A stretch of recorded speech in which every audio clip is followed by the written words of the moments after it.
네, 사랑하는 성도 여러분, 오늘 우리는 민수기 1장 1절에서 4절 말씀을 중심으로 새로운 출발, 새로운 시작이라는 제목의 말씀을 나누고자 합니다. 민수기는 우리에게 멀고도 먼 당신과 같은 성경책입니다. 연초에 호기롭게 올해는 꼭 성경 일독을 해야지 하고 결심하고 창세기, 출애굽기까지 잘 가다가 꼭 레위기에서 한 번의 위기를 겪고 레위기를 잘 이겨내도 결국 민수기에서 또 무너지고 마는 그런 어렵고 지루하게 여겨지는 책인 것 같습니다. 저만 그런가요? 민수기는 한자로 백성 민자, 그리고 계수할 수, 그리고 백성들의 숫자를 센다는 의미죠. 영어로는 numbers 해서 숫자라고 부르는데 이는 모세가 이스라엘 민족을 2번 계수하기 때문입니다. 근데 히브리어로는 이 민수기를 좀 다르게 부르는데 베미드바르로 광야에서 란 뜻입니다. 민수기는 즉 출애굽하여 가나안 땅을 향해 나아가는 이스라엘 백성들의 광야 위에서의 여정을 기록한 성경입니다. 하나님께서 어떻게 한 가정을 한 민족으로 만드시고 그들을 자신의 나라로 만들어 가시는지 우리는 민수기를 통해 볼 수 있습니다. 하나님께서는 이스라엘 백성들을 처음에는 야곱의 한 가정, 부족으로 시작하여 계속해서 번성케 하셔서 한 민족을 이루게 하셨습니다. 바로왕은 늘어나는 이스라엘 백성들의 숫자가 두려워 그들을 박해하였죠. 그런데 하나님께서는 그들을 계속해서 번성케 하시면서도 그들을 이끌어내는 모세가 80세가 되어 돌아오는 그때까지 440년을 계속 그들을 박해 속에 두셨습니다. 먼저 그들을 계속해서 번성케 하신 하나님은 야곱에게 하셨던 말씀을 이루신 것이었습니다. 창세기 46장 3절에서 하나님이 이르시되 나는 하나님이라 내 아버지 하나님이니 애굽으로 내려가기를 두려워하지 말라. 내가 거기서 너로 큰 민족을 이루게 하리라고 하셨죠. 그런데 동시에 그들을 계속해서 끊임없는 박해 속에 두셨던 것 또한 말씀을 이루시기 위한 것이었습니다. 창세기 50장 24절에서 요셉이 그의 형제들에게 이르되 나는 죽을 것이나 하나님이 당신들을 돌보시고 당신들을 이 땅에서 인도하여 내사 아브라함과 이삭과 야곱에게 맹세하신 땅에 이르게 하시리라 하고 라고 기록되어 있죠. 창세기 15장 14절에서는 그들이 섬기는 나라를 내가 징벌할지며 그 후에 내 자손이 큰 재물을 이끌고 나오리라 라고 기록되어 있습니다. 즉 이스라엘은 하나님의 약속하신 땅으로 가야 하는데 애굽에서 번성하고 부귀영화를 누리다 보면 애굽을 떠나고 싶을까요? 안주하고 싶을까요? 안주하고 싶을 것입니다. 그래서 하나님께서는 출애굽을 위해 그들을 그 어렵고 힘든 시기 가운데 두신 것입니다.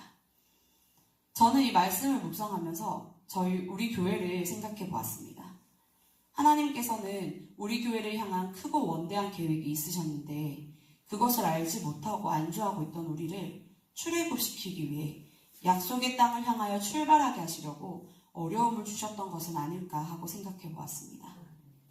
하나님께서는 언제나 우리를 향한 계획을 가지고 계시고 그 계획은 항상 선하시고 성경 속에서 역사하신 하나님은 지금 우리에게 역사하시는 하나님과 동일하심을 믿습니다. 하나님께서는 결국엔 모세를 보내셔서 이스라엘 백성들을 출애굽시키시는데 막강한 국력에 가장 단단한 바탕이 되어준 수많은 노예를 바로가 놓아줄 리가 없었습니다. 그래서 하나님께서는 애굽 땅에 10가지 재앙을 내리셨습니다. 재앙이 아주 다양하게 10가지나 되는데 그 이유에 대해서는 여러 가지 이야기들이 있지만 그중 하나는 하나님께서 앞으로 이들이 약속의 땅으로 나아가는 여정 가운데 이들을 지키고 보호하시기 위한 이유가 있습니다.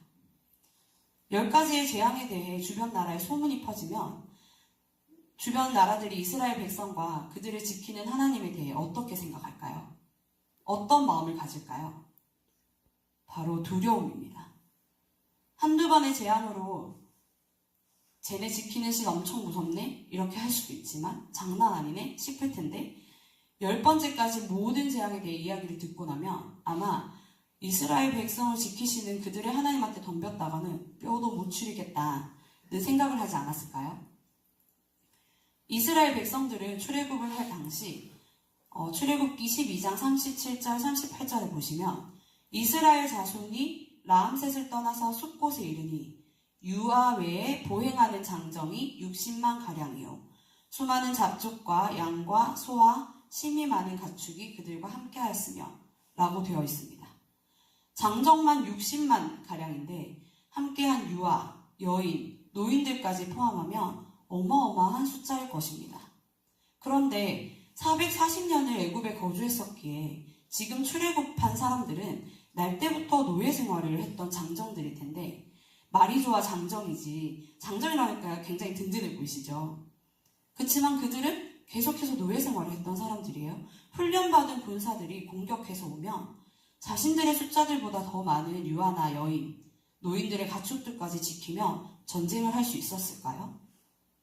아마 주변 나라들이 공격해 오면 속수무책으로 당할 수밖에 없었을 것입니다. 그래서 하나님께서 이 백성을 지키시는 하나님이 얼마나 두렵고 크신 분이신지 보여주셔서 주변 나라들로부터 하나님의 백성을 지켜주셨습니다. 여기서도 우리는 우리 교회에 역사하신 하나님을 발견할 수 있습니다. 큰 어려움을 겪고 분명히 그 과정에서 우리는 약해졌을 텐데 하나님께서 얼마나 많은 일들을 하셨는지 우리 함께 보았죠. 한 예로 저희 40주년의 선교사님들과 농어촌 지역의 목사님들을 모시고 위로회를 했던 것만 보아도 알 수 있습니다. 우리의 힘으로는 도저히 할 수 없었던 일들인데 너무나도 순조롭게 모든 일들이 이루어져 간 것을 보았습니다. 한 선교사님은 그 당시 영주권 문제로 출국이 불가능한 상태였는데 변호사님들이 영주권이 나올 때까지 적어도 6개월은 걸린다고 하셨대요. 근데 우리 교회에 초대를 받고 너무나 참석을 하고 싶은 마음에 기도를 했는데 기도하는 중에 영주권 곧 나온다는 마음을 주셔서 믿고 기도했더니 기적적으로 행사 직전에 영주권이 나오고 참석할 수 있었다고 하십니다.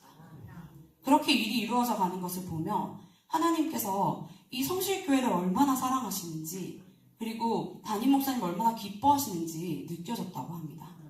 그리고 와서 보았더니 담임 목사님도 교회도 성도님들도 너무너무 귀하고 저력이 있다는 걸 느끼고 감동을 많이 받고 돌아가셨다고 합니다. 이스라엘 백성들을 지키고 보호하시는 하나님께서 10가지 재앙으로 하나님의 위대하심을 보여주셨듯이 하나님께서는 우리 성실교회를 지키고 보호하심을 보여주셨습니다. 지금도 크고 작은 일들에서 하나님이 역사하고 계심을 우리는 볼 수 있습니다. 아마도 우리를 공격하고 싶은 사단의 악한 세력들은 하나님께서 하시는 일들을 보며 두려워 떨고 더 이상 우리를 공격하지 못할 것이라고 굳게 믿으시는 저와 여러분 되시길 소원합니다. 이제 오늘의 본문 말씀으로 와서 민수기 1장은 이스라엘 백성들이 출애굽 이후 광야에서 새로운 공동체로 재정비하는 장면을 기록하고 있습니다. 하나님은 모세에게 이스라엘 자손들의 수를 세어 군대로 조직하라고 명령하십니다. 여기서 우리는 하나님께서 그들을 단순히 이동하는 큰 무리로 보지 않으시고 하나님의 군대로 재정비하고 계심을 알 수 있습니다. 이는 새로운 시작을 의미합니다. 이스라엘 백성은 오랜 노예 생활을 청산하고 이제는 하나님의 백성으로서 하나님의 뜻을 이루기 위한 새로운 여정을 준비해야 했습니다. 지금 이 자리에 계신 성도님들은 모두들 동아리에 가입하셨죠? 네. 저는 동아리 모임을 소개하던 첫 오후 예배를 드린 그날이 너무나도 강렬하게 마음에 남아 있습니다. 한 사람 한 사람 리더들이 앞으로 나와 동아리 소개를 하고 오랜만에 꽉 찬 본당에서 성도님들이 한마음 한뜻으로 박수치고 환호하시는 모습에 가슴이 벅차올랐습니다. 그 장면을 보고 있는데 하나님께서 계속해서 이 민수기 1장을 묵상하게 하시더라고요. 이스라엘 백성은 출애굽이라는 큰 구원을 경험했습니다. 그러나 그 과정이 쉽지만은 않았습니다. 어렵게 얻은 평화와 자유 뒤에는 훈련과 재정비가 필요했습니다. 하나님께서 약속하신 가나안 땅을 정복하고 하나님 나라를 세우기 위해 철저하게 준비되어야 했습니다. 하나님은 이스라엘 백성들을 조직하시면서 그들을 지파별로 나누어 진을 치게 하셨습니다. 그리고 진영별로 계수하되 가문의 우두머리 한 사람씩을 함께하게 하라고 하셨습니다. 이 장면이 지금 우리 교회에서 동아리를 시작하는 모습과 너무나도 닮아 있는 것 같지 않나요? 이제 우리도 새로운 비전을 향하여 도약하는 이 시기에 하나님께서 주시는 새로운 훈련과 재정비의 시간을 맞이하고 있습니다. 이 시기에 먼저는 우리에게 믿음의 재정비가 필요합니다. 각 성도가 자신이 맡은 자리에서 믿음으로 굳게 서야 합니다. 그리고 하나님은 이스라엘 백성을 조직하시면서 그들을 각 지파별로 나누어 지내치게 하셨습니다. 그들은 개별적으로 움직이는 무리가 아니라 하나의 공동체로 연합하여 하나님께서 명령하신 방향으로 나아갔습니다. 이스라엘 백성이 가나안 땅으로 향하는 여정에서 공동체로서의 연합은 매우 중요한 요소였습니다. 서로를 지지하고 함께 나아가는 것이 그들에게 주어진 하나님의 뜻이었습니다. 우리 교회가 앞으로 나아가는 데 있어서도 공동체로서의 연합이 무엇보다 중요합니다. 특히 새롭게 시작되는 동아리 모임은 우리의 신앙 공동체를 더욱 강화할 중요한 도구가 될 것입니다. 바라기는 소그룹 모임을 통해 우리가 하나님 앞에서 자신의 신앙을 점검하고 함께 성장하는 기회를 얻게 되길 소원합니다. 하나님께서 이스라엘 백성을 한 사람도 빠짐없이 세시고 그들을 군대로 조직하셨듯이 우리도 소그룹 모임을 통해 서로의 존재를 확인하고 각자의 자리에서 하나님의 뜻을 이루는 데 중요한 역할을 하게 될 것입니다. 새로운 시작을 앞둔 이스라엘 백성처럼 새로운 출발을 앞둔 우리는 준비된 마음으로 하나님 앞에 나아가야 합니다. 민수기에서 하나님께서는 이스라엘 백성을 단순히 숫자로 보지 않으시고 하나님의 군대, 하나님의 백성, 하나님의 나라로 부르셨습니다.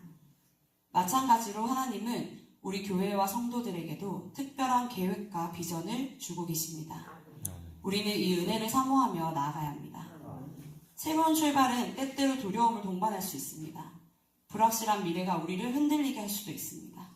하지만 하나님께서 우리와 함께 하시고 우리의 새로운 시작을 인도하신다는 확신을 가질 때 우리는 두려움 없이 그 길을 걸어갈 수 있습니다. 하나님의 은혜는 우리의 연약함을 채우시고 우리의 부족함을 넘어서 일하십니다. 그 사실을 믿고 힘차게 미래를 향해 나아가는 저와 여러분 되시기를 소원합니다. 말씀을 마무리하겠습니다. 하나님께서는 약속하신 것을 끝끝내 이루어 가시는 신실한 분이십니다. 그리고 하나님은 시간을 초월하시는 분이시기에 출애굽을 약속하셨던 그때에 이미 사실은 출애굽이 이루어진 것입니다. 학대당하던 440년 동안 약속을 잊으셨던 것이 아니고 말씀하신 것은 분명히 이루시는 하나님은 이미 그 시기에도 출애굽을 이루셨던 것입니다. 또한 태초의 구원을 약속하셨던 하나님께서는 분명히 예수님을 이 땅에 보내셨고 그 구원을 완성하셨습니다. 그리고 그 하나님께서는 지금도 동일하게 살아 역사하십니다. 하나님은 우리에게 미래 비전을 위한 기도 제목을 주셨고 주신 그때 이미 이루신 줄을 믿으시는 저와 여러분이 되시길 소원합니다. 그 비전을 위해 복음을 굳게 믿고 하나님의 군사로 잘 훈련받아 약속하신 그 땅에 들어가는 저와 여러분이 되시길 소원합니다. 기도드리겠습니다.